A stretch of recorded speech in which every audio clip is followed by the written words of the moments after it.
আপনারা কারা কারা একা একা যখন নামাজ পড়েন, নফল হোক সুন্নত হোক বা ফরজ হোক, যখন নামাজ পড়েন 4 রাকাতে সূরা কুল হুয়াল্লাহ পড়েন কারা কারা? একটু হাত তোলেন তো। হাত নামান।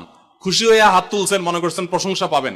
প্রশংসা না, বরং একটা বদনাম পাওয়ার ভয় আছে। সূরা ইখলাস, এটাকে আমরা সাধারণত কুল হুয়াল্লাহ সূরা বলি, তাই না? ইখলাস মানেটা কি? আমরা যেহেতু এই সূরাগুলো নামাজের মধ্যে সবচেয়ে বেশি পাঠ করি, ঠিক না বেঠিক? এই সূরাগুলো অর্থাৎ শেষের দিককার সূরাগুলো আমরা যেহেতু বেশি নামাজের মধ্যে পাঠ করি, এই সূরাগুলোর অর্থ যদি আমি জানি, ব্যাখ্যা যদি আমি জানি, তাহলে নামাজের মধ্যে মনোযোগ ধরে রাখা সহজ হবে। কারণ আপনি মুখে কি পড়তেছেন আপনি নিজে অর্থ বুঝেন না, মন্ত্রের মতো পাঠ করতেছেন। যদিও না বুঝে পড়লেও আপনি সওয়াব পাবেন, কিন্তু না বুঝে পড়লে তো আর এই কোরআনে আল্লাহ কি বলেছে এটা জানতে পারবেন না। না জানলে সে অনুযায়ী আপনি আমলও করতে পারবেন না। এজন্য আমাদেরকে বুঝতে হবে। এজন্য সূরা ইখলাস সম্পর্কে আমরা জানি। ইখলাস এই সূরার নাম হলো সূরাতুল ইখলাস বা ইখলাসের সূরা। ইখলাস শব্দের একটা অর্থ হলো পিওর করা, খাঁটি করা। তার মানে আমাদের ইবাদতটা শুধু আল্লাহর জন্য হবে, খাঁটি হবে, এখানে কোনো ভেজাল অন্য কারোর জন্য সেটা হবে না। আমাদের দোয়াগুলো সব শুধু আল্লাহর জন্য হবে, খাঁটি এবং ফ্রেশ ভাবে আল্লাহর জন্য নিবেদন করবো, সাথে আর কারোর সেখানে শরীক করবো না। এই জন্য এই সূরার নাম ইখলাস, যে এই সূরার মধ্যে আল্লাহর ইবাদত, একত্ববাদ, তাওহীদ, এটাকে খাঁটি করবার নির্দেশ দেওয়া হয়েছে। আল্লাহর কোনো শরীক নাই, এই জন্য এটাকে সূরা ইখলাস বলা হয়েছে, খাঁটি করার সূরা, ঈমানকে বিশুদ্ধ করা, তাওহীদকে ঠিক করার সূরা।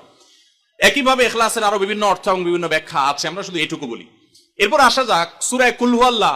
কেন আল্লাহ তাআলা এই সূরাটা নাজিল করলেন? কোরআন কারীমের বিভিন্ন সূরা, বিভিন্ন আয়াত নাজিলের প্রেক্ষাপট আছে, যেটাকে শানে নুজুল বলা হয়। কেন এই সূরা আল্লাহ তাআলা আমাদেরকে দিয়েছেন, এ সম্পর্কে প্রিয় নবী সাল্লাল্লাহু আলাইহি সাল্লামের এক সাহাবী, তার থেকে একটি হাদিস বর্ণিত আছে। সেই হাদিসের আলোকে আমরা জানি যে মক্কার মুশরিকরা, মক্কার কাফিররা, অবিশ্বাসীরা, তারা প্রিয় নবী সাল্লাল্লাহু আলাইহি সাল্লাম যখন তাওহীদের দাওয়াত দিলেন, আল্লাহর পথে আসার দাওয়াত দিলেন, তারা বলল, মুহাম্মদ, আমরা তো সবার বংশ পরিচয় জানি। সেই যুগে মানুষ উটের পর্যন্ত বংশ পরিচয় জানতো, শিখতো।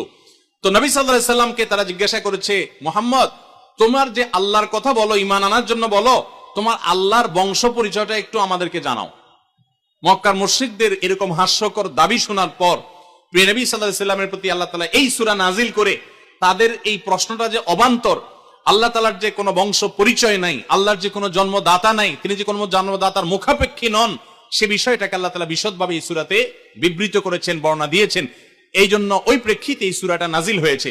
কোন উলামা ইকরাম, কোন মুফাসসিরগণ অবশ্য ভিন্ন আরো একাধিক কথাও বলেছেন, তবে এটি সবচেয়ে প্রসিদ্ধ এবং বেশিরভাগ মুফাসসিরদের মত এটি যে সূরা ইখলাস, কুল হুয়াল্লাহ সূরা নাজিল হয়েছে মক্কার মুশরিকরা প্রিয় নবী সাল্লাল্লাহু আলাইহি সাল্লামের কাছে আল্লাহর বংশ পরিচয় জানতে চাওয়ার মতো মূর্খতাসুলভ প্রশ্ন করেছে। সেই প্রশ্নের জবাবে এই সূরায় আল্লাহ রাব্বুল আলামিন বিস্তারিত বিবরণ দিয়েছেন। এবার আসুন আমরা এই সূরায় কি বলেছেন আল্লাহ রাব্বুল আলামিন সে বিষয়ে জানবো, এবং সেই সাথে এই সূরাটার বিশেষ ফজিলত আছে। সূরা ইখলাসের আবার স্পেশাল ফজিলত আছে, কি সেটা আমরা জানবো ইনশাআল্লাহ তাআলা। আমরা প্রথমে আসুন সূরার অর্থ আমরা জেনে নেই। কুল হুয়াল্লাহু আহাদ। আমার সাথে সাথে আপনারা বলুন, কুল হুয়াল্লাহু আহাদ, আল্লাহুস সামাদ, লাম ইয়ালিদ ওয়া লাম ইউলাদ ওয়া লাম ইয়াকুল লাহু কুফুয়ান আহাদ। কুল হুয়াল্লাহু আহাদের অর্থ হলো বলুন। কুল মানে বলুন। এই কুলটা বড় কাফের কুল। আমরা অনেকে কয় রসুকার কুল ও কুল বড়ই লিখতে যে কুল লেখি আমরা ওই রকম বলি। এই কাফটা ভেতর থেকে আসবে। কুল কুল কুল বললে তার অর্থ হবে বলো। আর যদি ছোট কাফের কুল অর্থাৎ বাংলায় করসুকার কুল ও কুল লিখি যে আমরা এরকম কুল যদি বলেন, আরবিতে তার অর্থ হলো খাও। একটা হলো বলো, আরেকটা হলো খাও। অর্থের মধ্যে বেশ কম আছে না নাই? অনেক বেশ কম। কোথায় খাওয়া আর কোথায় বলা। এই জন্য এই কফটাকে একটু শুদ্ধ করার চেষ্টা করতে হবে। কুল ভিতর থেকে কুল, কুল হুয়াল্লাহু আহাদ। এর অর্থ কি? কুল মানে বলুন। আল্লাহ তাআলা তার রাসূলকে বলছেন, হে রাসূল, আপনার ভেতরে যে বিশ্বাস আছে তাওহীদের প্রতি, সেই বিশ্বাসকে প্রকাশ করে বলুন, হুয়াল্লাহু, হুয়া মানে তিনি, আল্লাহ মানে তো আল্লাহ, বলুন যে তিনি আল্লাহ, আহাদ মানে একক, অদ্বিতীয়, তার কোনো শরীক নাই, তার কোনো অংশীদার নাই, তিনি একক। বংশ পরিচয়ে তার থাকার প্রশ্নই ওঠে না। যিনি একক, যিনি অদ্বিতীয়, যার কোনো শরীক নাই এবং যার কোনো পার্টনার নাই, যার কোনো ফ্যামিলির সদস্য নাই, যিনি একক, তার বংশ পরিচয় জানতে চাওয়া এটা মূর্খতা এবং অজ্ঞানতা। এই জন্য আল্লাহ রাব্বুল আলামিন জানিয়েছেন, কুল হুয়াল্লাহু আহাদ, বলে দিন তিনি আল্লাহ, যিনি একক। আল্লাহুস সামাদ, আল্লাহ হলেন সমাদ। সমাদ শব্দের অর্থ হলো যে তিনি হলেন সেই মহান সত্তা, সবাই যার কাছে মুখাপেক্ষী, তিনি কারোর কাছে মুখাপেক্ষী নন। সমাদ মানে হলো যিনি অমুখাপেক্ষী, যিনি কারোর মুখাপেক্ষী না। পৃথিবীর সকল সৃষ্টি তার মুখাপেক্ষী, তিনি কারো মুখাপেক্ষী না। যেহেতু তিনি কারোর মুখাপেক্ষী না, অতএব তার বাপেরও প্রয়োজন নাই, তার মায়েরও প্রয়োজন নাই, তার সন্তানের প্রয়োজন নাই, বন্ধুর প্রয়োজন নেই, তার কারোর কোনো প্রয়োজন নেই। সবার তাকে প্রয়োজন, কিন্তু তিনি কারোর কাছে মুখাপেক্ষী নন। আল্লাহুস সামাদ লাম ইয়ালিদ ওয়া লাম ইউলাদ, যেহেতু তিনি কারো মুখাপেক্ষী নন, এজন্য তিনি কাউকে জন্ম দেননি। ওয়া লাম ইউলাদ, এবং তাকেও কেউ জন্ম দেয়নি। যেহেতু তিনি কোনো কারো মুখাপেক্ষী না, এজন্য তার বাপ মারও প্রয়োজন নাই। আমরা দুনিয়াতে আসার জন্য বাপ মার মুখাপেক্ষী, বাপ মা ছাড়া আসতে পারি না। যেহেতু আল্লাহ কারো মুখাপেক্ষী নন, এজন্য তার কোনো জন্মদাতার প্রয়োজন হয়নি। ওয়া লাম ইউলাদ, এবং তিনি কাউকে জন্ম দেননি।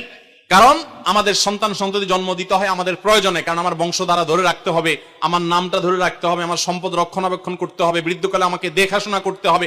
এইসব কারণে আমাদের সন্তানের প্রয়োজন হয়। আল্লাহ তাআলা যেহেতু মুখাপেক্ষী নন কোনো কিছুর প্রতি, এই জন্য তার কাউকে জন্ম দিয়ে তার বংশটিকে রাখারও প্রয়োজন নাই, আবার তাকে কেউ জন্ম দেওয়ারও প্রয়োজন নাই। ওয়ালাম ইয়াকুল্লাহু কুফুয়ান আহাদ, আর তার কোনো সমকক্ষ নাই, তার সমান কেউ নাই, তার সাথে কোন প্রকার সাদৃশ্য হতে পারে এমন আর কেউ নেই। তিনি অদ্বিতীয়, তিনি একক। এই ছোট ছোট 4টি সূরায় আল্লাহ তাআলার 3টি গুণবাচক নাম আল্লাহ উল্লেখ করেছেন। আল্লাহর মূল নাম যেটা, সেটা উল্লেখ করেছেন আল্লাহ, তার জাতে পাকের নাম। আর এর পাশাপাশি আরো 2টি গুণবাচক নাম উল্লেখ করেছেন। এক হলো আহাদ, মানে একক, এটা আল্লাহর গুণবাচক নাম। আর একটা হলো সমাদ, এটাও আল্লাহর গুণবাচক নাম। এই নামগুলো আল্লাহ তাআলা উল্লেখ করেছেন। এই যে সূরাটা, সূরা ইখলাস আমরা জানলাম, এর অর্থ আমরা শুনলাম। এই সূরার ফজিলত কি? 3টা ফজিলত আপনারা শুনেন। 1 নম্বর, নবী করিম সাল্লাল্লাহু আলাইহি সাল্লাম বলেছেন, এই সূরা ইখলাস এটা হলো কোরআনে কারীমের 3 ভাগের 1 ভাগ। বলেন সুবহানাল্লাহ। সূরা ইখলাস বা কুল হুয়াল্লাহ সূরাটা হলো কোরআনে কারীমের কয় ভাগের 1 ভাগ? 3 ভাগের 1 ভাগ। 3 ভাগের 1 ভাগের মানে কি? এই সম্পর্কে কোন কোন তাফসীরবিদগণ বলেছেন, এর মানে হলো গোটা কোরআনে আল্লাহ তাআলা মৌলিকভাবে 3টা বিষয়ের আলোচনা করেছেন। কয়টা বিষয়? এই পুরো কোরআন জুড়ে আল্লাহ তাআলা আলোচনা করেছেন কয়টা বিষয়ে? 3টা বিষয়। নাম্বার 1 তাওহীদ, একত্ববাদ, ঈমান সম্পর্কে। নাম্বার 2 আখবার, বিভিন্ন জাতি গোষ্ঠীর ইতিহাস আল্লাহ এখানে আলোচনা করেছেন। নাম্বার 3 এই কোরআন আল্লাহ তাআলা আলোচনা করেছেন আহকাম বা বিধিবিধান। ঈমানটা মানুষের, বিশ্বাসটা মানুষের সবচেয়ে গুরুত্বপূর্ণ। বিশ্বাস মানুষকে পরিচালনা করে, জন্য কোরআনে এটার আলোচনা সবচেয়ে বেশি। এরপর ইতিহাসের আলোচনা মানুষের অনেক বেশি প্রয়োজন শিক্ষা গ্রহণ করবার জন্য পূর্বের ঘটনাবলী থেকে, সেজন্য সেগুলোও আছে। আর 3 নম্বর বিধিবিধান, মানুষ কিভাবে চললে কোন দিকে গেলে লাভ হবে, কোথায় গেলে ক্ষতি হবে, সে হালাল হারামের বিবরণ কোরআনে আছে। 3টা বিষয়ের আলোচনার মধ্যে একটা হলো তাওহীদ বা ঈমান। এই সূরা ইখলাস এমন একটা সূরা কোরআনের, এই একটা সূরাতে পুরা সূরা 4টা আয়াতের সবগুলো আয়াতে শুধু ঈমান সম্পর্কে, শুধু আল্লাহর জাত সম্পর্কে বলা আছে। বলেন সুবহানাল্লাহ। ভাইরা আমার, এই সূরা ইখলাস বা সূরা কুল হুয়াল্লাহ এটা কোরআনে কারীমের 3 ভাগের 1 ভাগ। এটার একটা ব্যাখ্যা। আরেকটা ব্যাখ্যা হলো, কোরআনে কারীম যদি কেউ পুরাটা পড়তে পারে, যে পরিমাণ সওয়াব সে লাভ করবে। শুধু কুল হুয়াল্লাহ সূরা যদি একবার পাঠ করে, কয়বার? একবার যদি পাঠ করে, কোরআনে কারীমের 3 ভাগের 1 ভাগ তেলাওয়াত করার সওয়াব আল্লাহ তাআলা ওই ব্যক্তিকে দান করেন। তাহলে যদি কেউ 3 বার পাঠ করে, তাহলে এখান থেকে বোঝা যায় যে আল্লাহ তাআলা তাকে পুরা কোরআন একবার তেলাওয়াতের সওয়াব দান করবে। পুরা কোরআন কষ্ট করে তেলাওয়াত করলে সেটার যে মর্যাদা হবে সেটা অবশ্যই ভিন্নতর। কিন্তু 3 কুল সূরা ইখলাস এটাকে 3 বার পাঠ করলে আল্লাহ রাব্বুল আলামিন কোরআনে কারীমের পূর্ণাঙ্গ কোরআন তেলাওয়াতের সওয়াব পাবেন বলে অনেক উলামা ইকরাম, মুহাদ্দিসিন ইকরাম বলেছেন এই হাদিসের আলোকে। এটা হলো এর দ্বিতীয় ফজিলত। প্রথম ফজিলত। দ্বিতীয় ফজিলত হলো, আমাদের প্রিয় নবী সাল্লাল্লাহু আলাইহি ওয়াসাল্লামের সময় তিনি এক দলকে একটা অভিযানে পাঠিয়েছেন। তাদের মধ্যে যিনি ইমাম সাহেব ছিলেন, ওই আল্লাহর বান্দা প্রত্যেক নামাজের মধ্যে যে কোনো সূরা পড়তেন, যে কোনো কিরাত পড়তেন, শেষে সূরা ইখলাসটা অবশ্যই পাঠ করে তারপর রুকুতে যাইতেন। এখন সাহাবীদের মধ্যে একটা প্রশ্ন দেখা দিল যে এই লোকটা প্রত্যেক রাকাত নামাজে সূরা ফাতিহা, আলহামদুলিল্লাহ সূরা পাঠ করার পর যেই সূরাই পড়েন, যেই কিরাতই পড়েন, সাথে আবার কুল হুয়াল্লাহটা কেন পড়েন? আমরা তো নবী সাল্লাল্লাহু আলাইহি ওয়াসাল্লাম কিরম করতে দেখি নাই। তখন সাহাবীরা এসে নবী সাল্লাল্লাহু আলাইহি ওয়াসাল্লামকে জিজ্ঞাসা করলেন, ইয়া রাসূলুল্লাহ, আমাদের ইমাম সাহেব যাকে আমাদের সাথে আপনি দিয়েছেন, যিনি আমাদের সাথে আছেন, এই ব্যক্তি প্রত্যেক রাকাতে অন্য যা পড়ুক আর না পড়ুক, এই কুল হুয়াল্লাহ সূরাটা উনি পড়েই পড়ে, এটা উনি ছাড়ে না, এর কারণটা কি? তখন নবী সাল্লাল্লাহু আলাইহি ওয়াসাল্লাম জিজ্ঞাসা করলেন ওই ব্যক্তিকে যে তুমি কেন এই সূরা পাঠ করো? অবশ্যই অবধারিতভাবে সূরা ফাতিহা না প্রত্যেক রাকাতে ফিক্সড, অন্য কোন সূরা তো ফিক্সড না, তুমি অন্য যাই পড়ো সাথে প্রত্যেক রাকাতে কুল হুয়াল্লাহ দিয়ে শেষ করে তারপর রুকুতে যাও কেন? তখন সে সাহাবী বলেন, ইয়া রাসূলুল্লাহ, আমি কেন পড়ি? কারণ কোরআনে কারীমে এই একটা সূরা, সূরা ইখলাস বা কুল হুয়াল্লাহ সূরাটা একমাত্র সূরা যেই সূরার শুরু থেকে শেষ পর্যন্ত সবগুলো আয়াতে শুধু আমার আল্লাহর কথা বলা আছে। কোরআনের অন্য কোন সূরা এমন নাই যেই সূরার শুরু থেকে শেষ পর্যন্ত পুরো সাবজেক্ট আগা টু গোড়া পর্যন্ত সবগুলো বিষয় সবগুলো আয়াতে শুধুমাত্র আল্লাহর পরিচয় দেওয়া হয়েছে, এমন আরেকটা সূরা নেই। যেহেতু এখানে শুধু আল্লাহর কথাই বলা হয়েছে, এই জন্য এই সূরাকে আমার অনেক বেশি পছন্দ হয়, এই জন্য এই সূরাকে অনেক বেশি আমি ভালোবাসি। আমার আল্লাহর আলোচনা এখানে, অন্যান্য সূরাতে কোথাও ইতিহাস, কোথাও হালাল হারাম, কোথাও বিধিবিধান, কোথাও অন্যান্য আলোচনা আছে, কিন্তু এই সূরা শুধু আমার আল্লাহর কথা বলা আছে।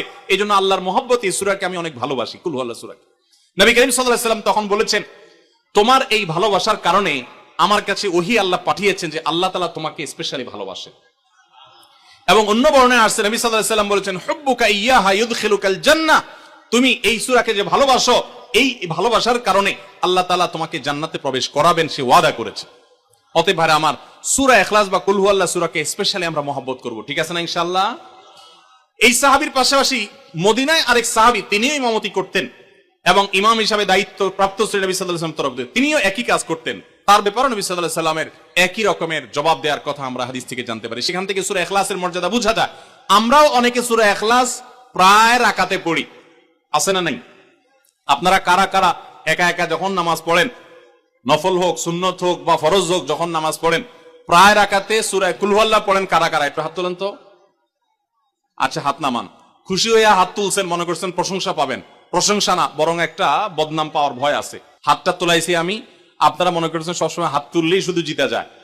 দেখেন, যারা সূরা ইখলাসকে মহব্বত করে, এই যে ঘটনা আমরা শোনালাম নবী সাল্লাল্লাহু আলাইহি ওয়াসাল্লাম, এটা জেনে যে আমার আল্লাহর আলোচনা আছে এই সূরায়, অন্য কোনো আলোচনা নাই, আল্লাহর পরিচয় উল্লেখ করা আছে, আল্লাহর বৈশিষ্ট্য এবং ক্ষমতার উল্লেখ আছে, সেই মহব্বতে যদি কেউ সূরা ইখলাসকে মহব্বতের সাথে ধীরে ধীরে পড়ে, তাহলে তো তিনি অবশ্যই আল্লাহর কাছে বিশেষ মর্যাদা পাবেন, ওই সাহাবীর মতো আল্লাহর ভালোবাসা পাওয়ার। তবে আমাদের বেশিরভাগ মানুষ কুল হুয়াল্লাহ সূরা দিয়ে নামাজ পড়ে নামাজ শর্ট করার জন্য, ঠিক না বেঠিক? তাহলে এবার যদি আমি বলি কারা কারা নামাজ সংক্ষেপ করার জন্য কুল হুয়াল্লাহ সূরা দিয়ে নামাজ পড়েন, তাহলে দেখা যাবে হাত ওগুলো আবার উঠছে। তাহলে সংক্ষেপ করার উদ্দেশ্যে সূরা কুল হুয়াল্লাহ পড়লে সেটার কারণে আল্লাহর কাছে সওয়াব পাবেন না, বরং আপনার নামাজের মর্যাদা আরো কমবে। নামাজ কি সংক্ষেপে করতে হয় না লম্বা সময় নিয়ে করতে হয়? আমরা খাওয়াটা খুব ধীরে সুস্থে খাই, ঘুমটা খুব ঠান্ডা মাথায় যাই, কাজ কাম খুব ঠান্ডা মাথায় করি, শ্বশুর বাড়ি গেলে খুব আস্তে ধীরে যাই, সব কাজগুলো আমরা ধীরে সুস্থে করা পছন্দ করি।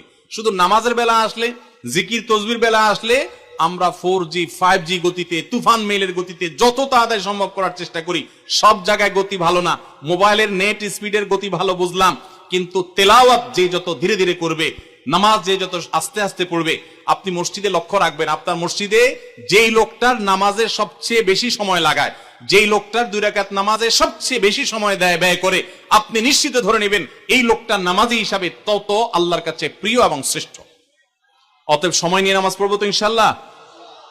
আমাদের অনেকেরই তাড়াহুড়া করে নামাজ পড়ার স্বভাব আছে ভাইরা, ভালো না এটা। যাই হোক, তো সূরা ইখলাস আমরা এটাকে সংক্ষেপ করার জন্য পড়বো না, মহব্বত করার জন্য পড়বো আজ থেকে, ঠিক আছে তো ইনশাআল্লাহ।